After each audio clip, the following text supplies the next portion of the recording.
I was doing psychology for 10 years and I decided to switch from psychology to fashion. I didn't see myself doing that in the next 10 to 20 years. And I had to make a decision then. Am I still going to continue just for the money, or am I going to pursue something that I loved and had a passion for? I would literally give design to my mom, and my mom was so and bring it to life. So I've always had that. But I didn't think it was fashion. I just thought, I'm really creative. So I never combine the two. I think the switch for me right at the moment is trying to figure out the business of fashion as well, not just the clothes. I think fashion is what you put on, but there's so much behind it. Like, style is different from fashion. The business side of it is different from the fashion. Now, are you making money from fashion now? Not as much as I did in psychology.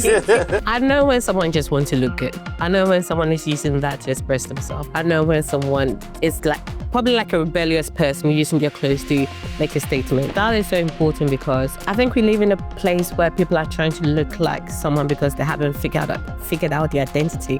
But I also want us to get to a position where I'll look at a picture of me 10 years ago and be like, oh my God, this is where I was. That was the space I was in. Hence why that was the fashion choices that I'm making. Outfit of the day. I'm wearing a relaxed suit by 1219 Styles, paired with a polo by Chic Out. That's a blue polo. It's spring summer in England, and that is the vibe for today. So this episode is brought to you by 1219 Styles, for quality bespoke suits crafted to perfection, all from the comfort of your home. Schedule a virtual measurement today at www.1219styles.co.uk. welcome to another episode of Trades and Profit, and today I have Lauretta. I'll be having a conversation with Lauretta.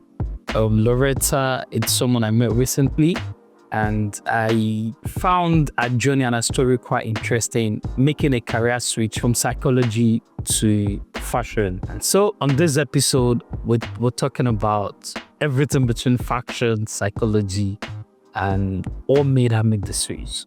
So if you're not subscribed to the channel, please do like, subscribe, and share with a friend you know will find this helpful. And on that note, welcome with me, Lauretta. How are you doing today, Lauretta? I'm okay, good. I'm feeling. How are you? Yeah, I'm doing very well. I'm calm. It's a sunny day in London, so the colors are hot. Colors, I'm wearing white. I normally wear black. I think I told the last time. Hey, is that why you're wearing white? The sun is out. I think this white reflects well. It bounces well off the sun, but it's in black. Do you mind telling the audience, or is it the audience or the viewers, who Lauretta is? In a nutshell, I'm just a girl. So I'm a girl from Ghana. I was born in Ghana. I grew up there till I was 12. Then I moved to London because both of my parents are in London. I was doing psychology for 10 years and I decided to switch from psychology to fashion. Just because I always loved fashion, so why not? Is that a reason you switched from psychology to fashion? I think I was just in a room with everyone that inspired to be. So the goal was to be a clinical psychologist and eventually be a psychiatrist. And I got to be in a room filled with all of those people, and I didn't see myself doing that in the next 10 to 20 years. And I had to make a decision then. Am I still going to continue just for the money, or am I going to pursue something that I loved and had a passion for? So I just switched. What was it exactly that you saw at that time that helped you from the decision? There were so many factors, but I think I was grateful to be in a room where people were kind of sharing their journeys of their everyday lives, what they do in the morning, their routines, and it just wasn't inspiring. It wasn't something that I saw myself doing. I didn't think what they were doing was something that would bring me joy. But I think life is all about, you have to work hard, but eventually you have to do something that you want to wake up every day and do it. And it just wasn't something that I wanted to do every day. Wasn't something you wanted to do every day? No, just imagine waking up and talking to people and counter-transference and just soaking up people's energy and trying to you can help people in different aspects. I did that for a decade. Yeah, it's just not something that I saw myself doing for another decade of my life. I always used to joke with my colleagues that if I stayed one more year, I would have ended up in hospital. You would have ended up I did. I saw that so vividly. You switched from psychology into fashion because you feel like it's not what you see yourself doing for another decade. And that made, how then did you come across, or how did you make that decision to say, okay, fashion is it? You could have chosen music. I always make this joke about every company that I worked in. I had someone who walked up to me and asked me what I was doing in the psychological field because I had so much instinct with fashion. But I used to take that as an insult when they told me, actually, because I found fashion to be so kind of superficial, and I was doing psychology, which was so deep and layered. So I used to find that very insulting. Also, it made me feel like, oh, am I not good at psychology because I worked really hard to be where I was. But then eventually I was like, maybe they had something. Maybe they were right about something. Maybe I had an instinct with fashion that I didn't have with psychology. And also, maybe I didn't pursue fashion because I didn't want something that I love to be linked with financial stability, if that makes any sense. Because if you love something and you have to make money off, I think it takes the passion away from it. And that was also like a hindrance for me for a very long time. For a very long time. Now, are you making money from fashion now? Not as much as I did in psychology. But I think eventually, it's going to pay off. But creativity is always going to override my desire for financial stability, I think. 10 years in the psychology world, then from there you switched into fashion, and you said the pay gap hasn't dropped. But well, it has. That's what I'm trying to say. Yeah? I have to make a lot of adjustments. I can't just go to a shop and buy the taste that I want just because I had to take a pay cut. A drastic pay cut. Are you happy with that? I think I'm in a position to be able to do that. It's a privilege to do what I'm doing. Hence why I took the risk. I think if I was married with kids and having to pay a mortgage and all of that, I don't think I would have easily made the switch. I would have, I guess, it would have taken more time. Let's take it a layer down, and we'll then come back into psychology and fashion. You said you're from Ghana. How did you grow up in Ghana? Yeah, I grew up there till I was 12 years old. So what was your earliest memories of Ghana? My earliest memory of Ghana, I was happy. I think that is something that can really link to me being in Ghana. I think I was able to be a child in Ghana. You are a child, if you think about it. But I think obviously because of my background in psychology, I always have to think layers. I think growing up in the UK, children are not able to be children because you cannot go outside and play. Sometimes you have a responsibility. You have to kind of walk in the street and be aware of your surroundings. There are little things that children are not necessarily supposed to be aware of because you're supposed to be a child and just let your imagination run free. I don't think a lot of people had the privilege of doing that, but I had the privilege of doing that. Like waking up and my only thought was, I'm going to go outside and play with my friends. That was my goal in life. And I was really, really happy with that. I think, that's the only thing I can relate to Ghana. And what was the switch like from Ghana to London? Losing my friends. Like if I said my dream was to literally wake up and go outside and play with my friends and come into the UK and having no friends and have to rebuild a new life, then I had to really figure out what I want in life and all of that. Do you still keep in touch with those friends? No. Well, there is Facebook, although for years now, there's this friend of mine that I've been... My primary school friend is a close friend of mine. We used to sit together and we had to move from not cross countries like hills or states.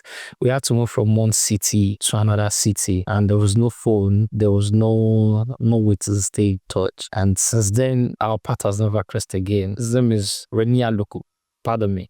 In case by any chance, Remia Luku, you're watching this and you know you're the one I'm talking about, or you know anybody with the name Remia Luku. So you came into England at the age of 12 and with no friends. And I didn't want to make friends. That was the thing, part of it. You don't want to make friends. It was very, I think I just felt like my parents just took me out of something that I had no control over. And I didn't want to be here. I didn't want to make friends. I didn't want to assimilate into the society. So I didn't make friends for 5 years. Why? Just angry.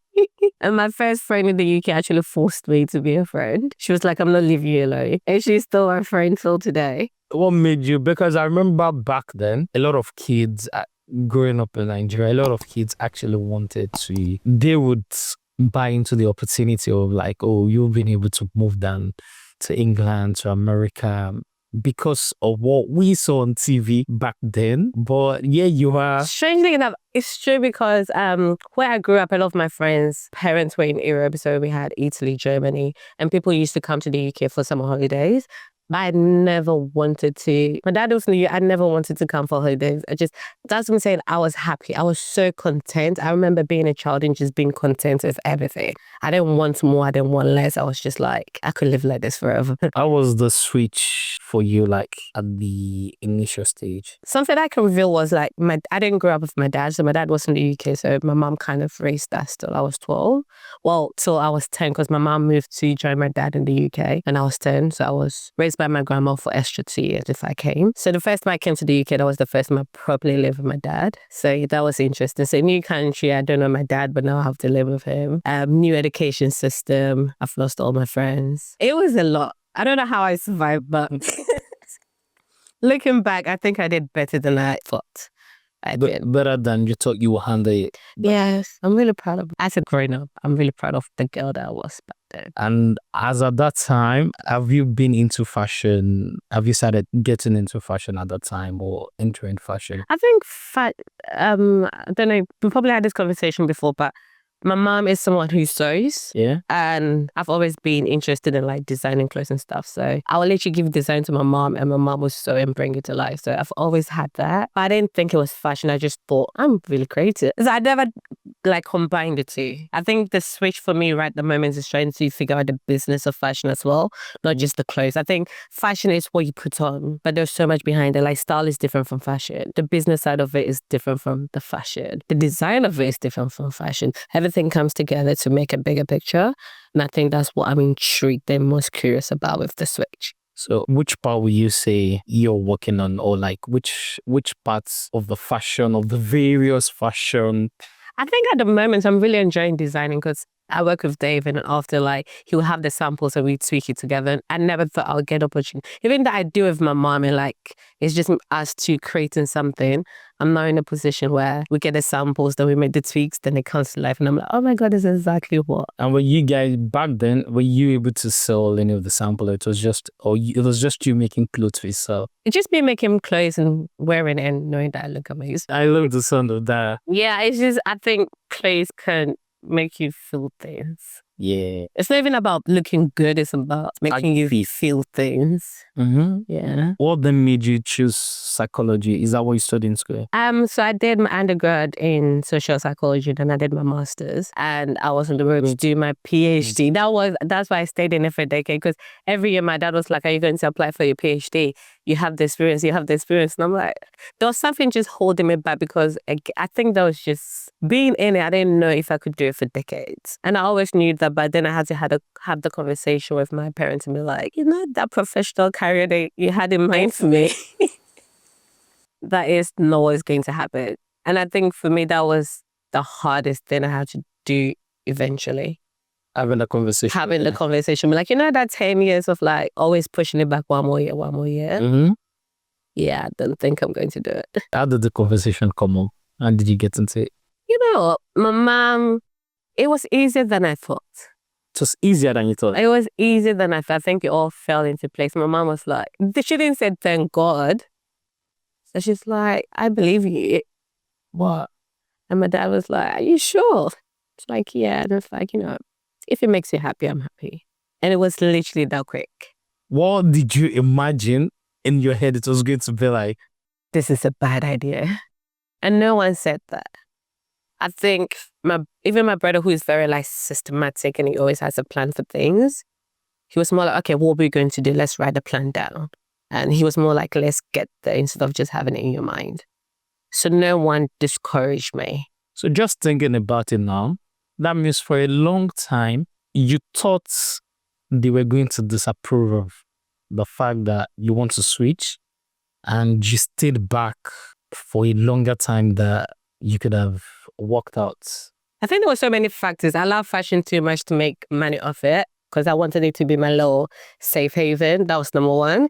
The second one is I didn't think it was a professional career that I could explore, because I don't know if you do this in Nigeria, but when I go to parties with my dad, they often introduce, oh, this is my clinical psychologist. And it's like a sense of pride for them. And I didn't know if I switched to fashion, especially they didn't know exactly what route I wanted to go. What are they going to introduce me as? We still like... That was another factor that played a part. then the last one was the approval. I'm quite stubborn, so I knew that they were going to, even if they said don't do it, I'll still do it. But I think sometimes just hearing discouraging words often makes you feel. Sometimes it comes back to playing your mind like, oh, am I been right? Are they been right? Maybe I shouldn't have done this. And now you're in fashion, appeared. How many years now? Funny enough, I started as an intern 2 years ago, and I've fully jumped last year. So that's about 3 years in total. Yeah, I would say a year and a half. Oh, okay. More. Yeah, because when I was intern, I was also working full time. I was only here during the weekend, and even then, when it got too busy there, I wasn't able to fully show up here. So, okay. Let's say 2 years. When I have 2 years, has it been more better than the last 10 years of psychology? Would you say that this last 2 years, the way you feel, and because you're doing something that makes you happy or something you care about, will you compare it to the last 10 years of your time? You know, the crazy thing is, I was good at what I used to do. Like, I was good at it. And I think it's because this is a new field, I cannot say I'm good at it. And that can be a bit discouraging sometimes. But there are moments in the day where, I don't know, I'll have a conversation with a customer and my brain will start firing and we start talking about fashion or clothes or like things related to fashion. I was like, yeah, this is me. Like my whole body just starts. You can see from my face, my body language. I can talk about it for ages. So those are the moments I'm like, yeah, I made the right decision. Yeah. It flows from within. That's the best way.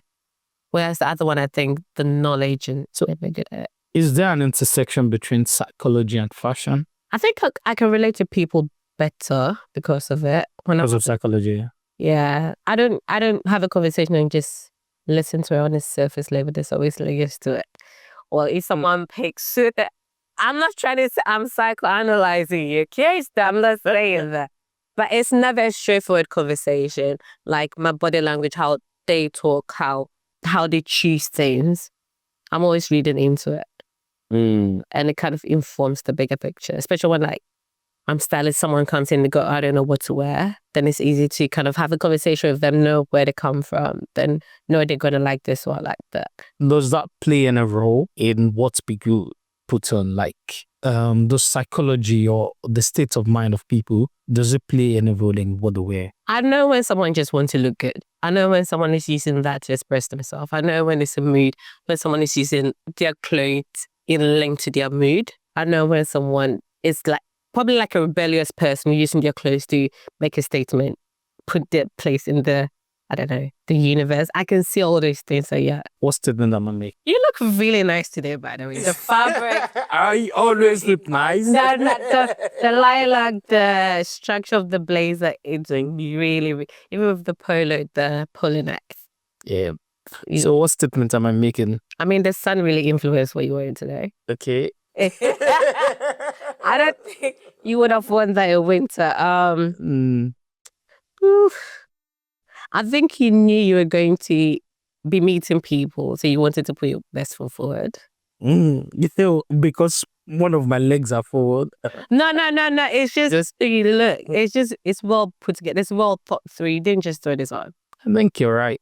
Because after this, I'm meeting up with customers, and I want to stand out. And I'm just saying, I know.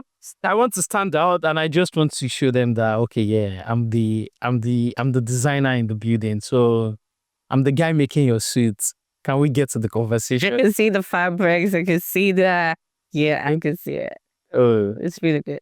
Thank you. Like it's really, really good.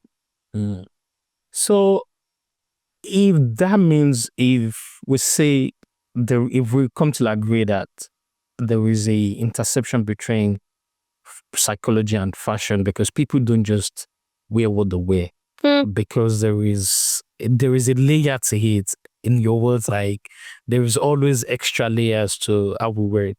So, do you as well feel like fashion can be used as a form of expression for positive impact? I always feel like for us to have conversation about fashion, I think we have to understand the privilege that is to be able to be like, oh yeah, I can pick this to link to my mood because you have enough clothes to do that. I'm sorry, I know it's a bit deep, but I'm thinking if, let's just say I'm an immigrant in the UK and I have to pay my rent, I have to pay, I don't know, my bills, and I have £50 disposable income. I don't think what I work at, it's not something that crosses my mind. Even though I can look at you and be like, I know that, not that the person is struggling, but I know that clothes is not a factor when they're leaving the house or their subconscious is deciding what they're wearing. Because everything, you're either doing things on a conscious level or subconscious level. Like, it's never just happened. There's always a form of thinking that goes on, right? So even if you don't have money, you're not thinking about clothes, there's a subconscious part of you that is picking out what you're wearing. Like, let's just say I'm working 5 jobs. I need functional clothes. I want like something that can move in. So is it deciding your mood a little bit, but you don't have the privilege to pick and choose because that's the space you're in. And that's also why I appreciate the evolution of fashion when people... So I'm going to geek out just a little bit. Style is so important because I think we live in a place where people are trying to look like someone because they haven't figured out the identity. But I also want us to get to a position where I'll look at a picture of me 10 years ago and be like, oh my God, this is where I was. That was the space I was in. Here's why that was the fashion choices that I'm making. Then 10 years now, because I'm in a different space, not just in terms of money, but just where I am in life, I can see the evolution of it. And I'm not going to be like, oh yeah, I was trying to look like someone. That makes sense? So for us to even have a conversation about fashion and choosing colors and all these things, I have to understand that it's a privilege for me to have that conversation with you. And everyone has the privilege and the opportunity to, in this reminds me of the time I just moved down to England as well, and I had to go work in a factory. What you do? I'm not saying I don't know what to do. I just thought about it as well, that as fashionable as I was back then, fashion choices thinking about what to wear wasn't on my list at all. The only thing, I had the sneakers I bought that was very comfortable. You could walk the whole of England in it. I had 1 black jeans. I had about 4 black shirts, my puffer, and that's all. And Monday to Friday, I'm good to go in it. Also, you can look at pictures of that moment and be like, that was the space I was in. Hence why I was dressed like that. Yeah. So with your own interest at the moment, with your own style at the moment, what will you define? What will you say you're communicating with it? Actually, I think about this all the time. I'm someone who cannot pre-plan my outfit. Yeah. I can never put my black, oh yeah, I'm going to wear jeans. Because on the day, depending on what I do in the morning, can really alter it. So I'm going to meet my friends this evening for dinner. But also, I just want to sit down and eat. So I'm out literally, and I know the environment I've known them for 20 years. I don't have to impress them. If you know what I mean. Then I went to the gym this morning, so that means that my body is sore. I cannot be out here wearing things that is on me. So yeah, I'm wearing literally a leggings and a top, and I have a wool thing just to give it a bit of elevation for if it gets cool. What's the difference between this is a question I ask a lot of my guests. In your own terms, what is the difference between fashion and style? Fashion is what you consume. Style is what you do with the fashion. Fashion is what you consume. Style is what you do with the fashion. The blazer is fashion. It's clothes. Yeah, this is the fashion. Blazer is fashion. Yeah. Style is how you put it together. Me. Exactly. Everything in the shop is, all of this is fashion. All of this is fashion. Yeah. It's clothes, but it's under the umbrella of fashion. Style is how I use those things to link to. Yeah. That's a definition or another perspective I'm hearing for the first time. Fashion is what you consume. Then your style is what you use them for. Yeah, solid. So what's the future like for you in fashion? What are you looking at?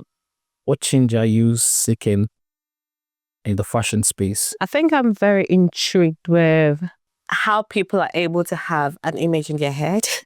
So like designers, it could be filmmakers, it could be anything that someone has a picture in your head and how they bring it out to the universe. If that makes sense. Mm-hmm. Yeah, that's the one I'm trying to say. So let's just say you have a suit blazer in your mind, but it's different colors and all these things and how you bring it to life. So I think eventually I want to work with creative designers and how they produce and be able to present their creativity to the world. If that makes sense. If I'm right, you want to work with fashion artists, if that's the right word. The goal is to be a fashion buyer. My own goal is to be a fashion buyer, but it's linked to the idea of like discovering new artists, new designers, and being able to go to their showroom, sit down with them, and have for them to kind of open the door to their creative world and be able to bring whatever I learned to the mass public. Consumption and be able to make whatever their world is palatable to the world. Because I feel like it's going to relate to someone who's not able to convey the same message. It's still relatable. That is very twisted, but yeah, that's eventually the goal of what I want to do. Because I feel like there's always someone out there who's like you, who don't have the language to. It's almost like listening to music that someone expresses their feelings so well. You're like, oh my God, you have the language to exactly what I'm feeling. Yeah. And I think clothes can do that too. So you want to be able to like be in between the artist and the person, and the person who is on the other side who wants to learn the language or who wants to hear what they want to hear. So I want to buy the fashion and give it to the mass public so they can discover their stuff with the fashion. What inspired that? Why that part? I think everyone is unique and so beautiful in their own. That sounds so cheap. So cheesy and corny, but that's literally what. And if I have a conversation with you and you're able to like open up to an area of your life, I find that so interesting. And I think everyone is so unique in their own way. But we live in a society that everyone is trying to be like everyone. And I think I just want to celebrate individuality and really want to champion the thought that you don't have to look like everyone. Like you really don't have to look like everyone. You're fine looking like. Like figure it out. It's not even like, I'm not even going to sit here and be like, oh my God, you're so pretty, I love you, who you are. But it's okay to figure it out. It's okay to figure it out. I don't think we champion that enough. Mm-hmm. And that's what you want to, that's the course you want to. I haven't figured out either, trust me. I'm a work in progress. It's an amazing progress. The fact that you're even able to like turn your eyes to a part of your life to say, okay, I've been able to, I can shut this door and this is the door and the choices I've made and this is the parts I want to walk in.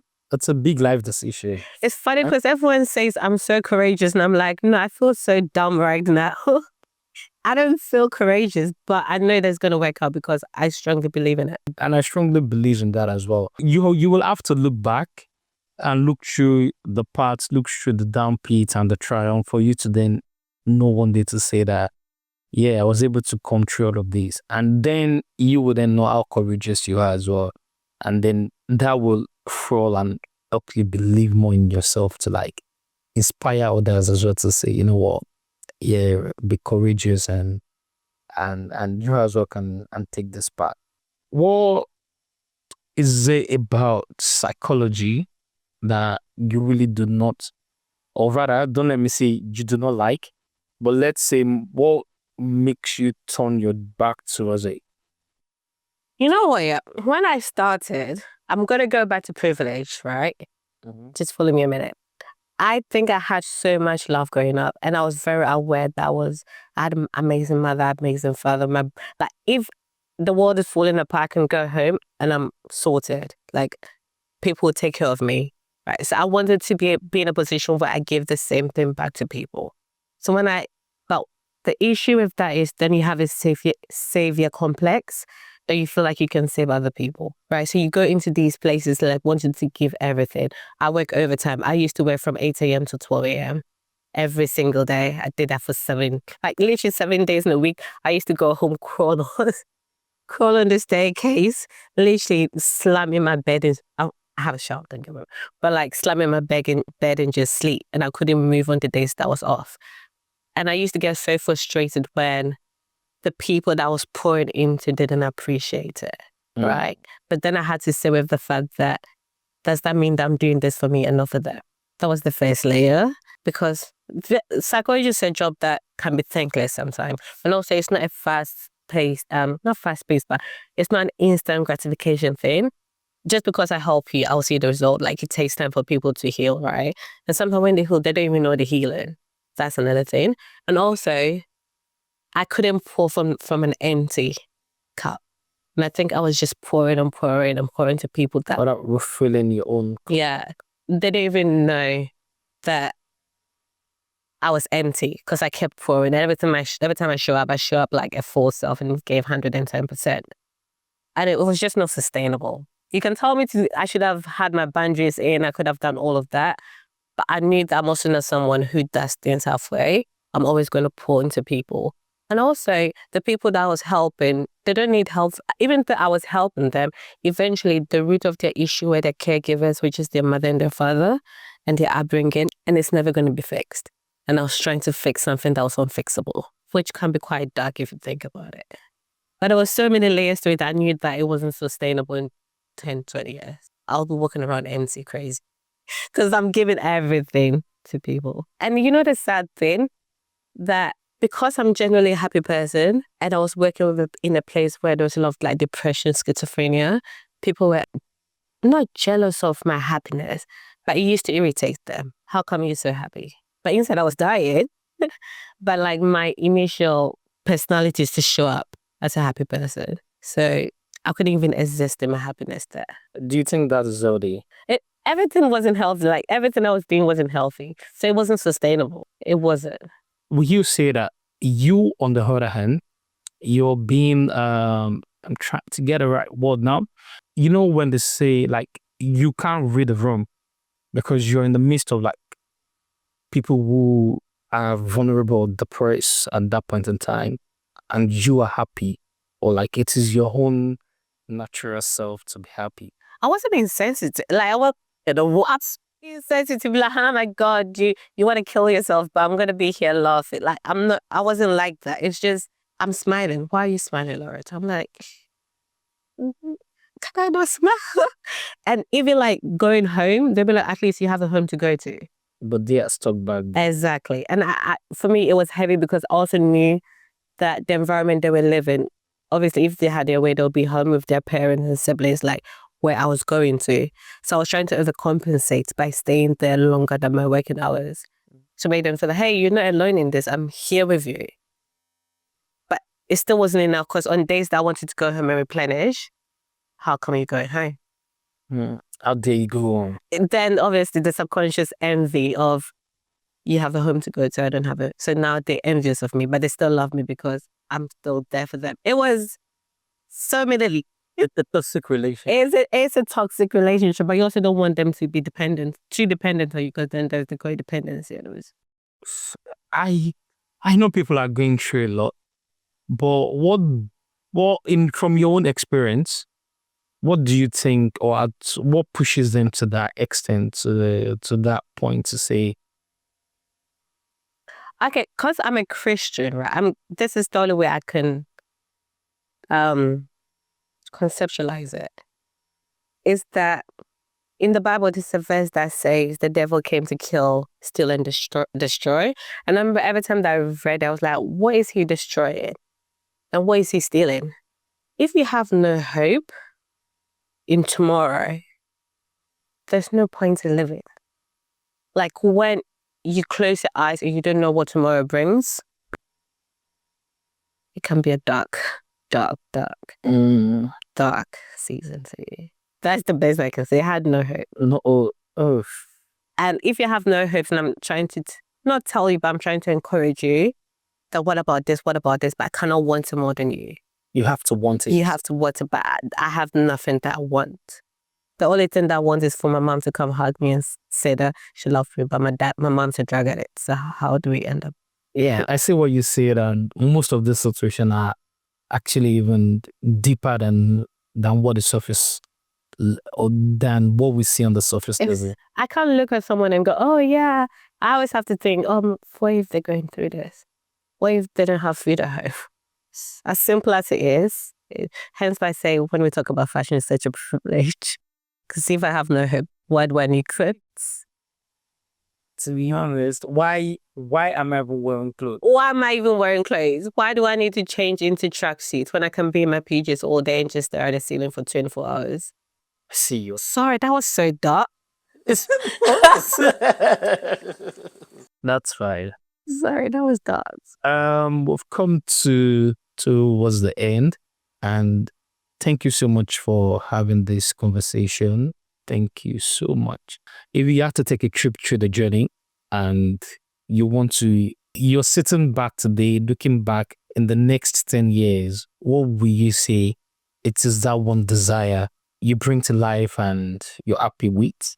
I think number one, I want to be a fashion designer because I think it's just an opportunity for me to learn and be around people who have been in the business side of fashion, which is something I'm really intrigued with. I want to be hands-on in the fashion, so I want to learn tailoring. I want to learn designing. Those are my priority at the moment. My mom knows how to sew, so I've been... You've been learning? I never cared before because I always had her to like bring the idea to life. But now like I'm learning how to use the sewing machine. I'm learning how to do alterations. I've just learned how to measure the crotch and the length and all these things. So I want to learn how to do photo shoot and use cameras to storytell. So I'm buying a camera. I work with Oya, who used to be a photographer, so I kind of learned from him as well. So yeah, I just want to I want to eventually walk into a room and be able to do everything. I always say it. You've taken the first step and you're on the path. So I'm very sure in the next 10 years, we'll be sitting back or look back and smile about this day and it's the days that has been in between. Before we round up, we have this game. It's a this or that game. It's a quick one. London or Italy? London? London. Yeah. We love London. I had a racist student in Italy in Hilton. And I've been there twice. Each time was hard. Summer fashion or winter fashion? Summer. Summer or winter? Winter, because I can have hot showers. Okay. Pasta or... You know what? I felt like pasta like a preacher. Oh my! Oh, you can hands up. Oh, I mean pasta. Yeah, I know. Like spaghetti bolognese. Pasta or wache? Pasta. Accra or London? London, I've never been. I'm not from Accra, so. You're not from Accra? I've been there like 3 times. Oh, okay. Puffer or coats? Coats. Yes. Yeah. Thank you very much. Thank you for fashion or style. Lastly, yeah. I think fashion or style. Fashion or style? Style. Oh, no, I consume fashion. I don't wear clothes. I'm wearing, like I say, definitely fashion. I like to consume. All right. Thank you so much. Thank you for doing this. Thank you. See you at the top.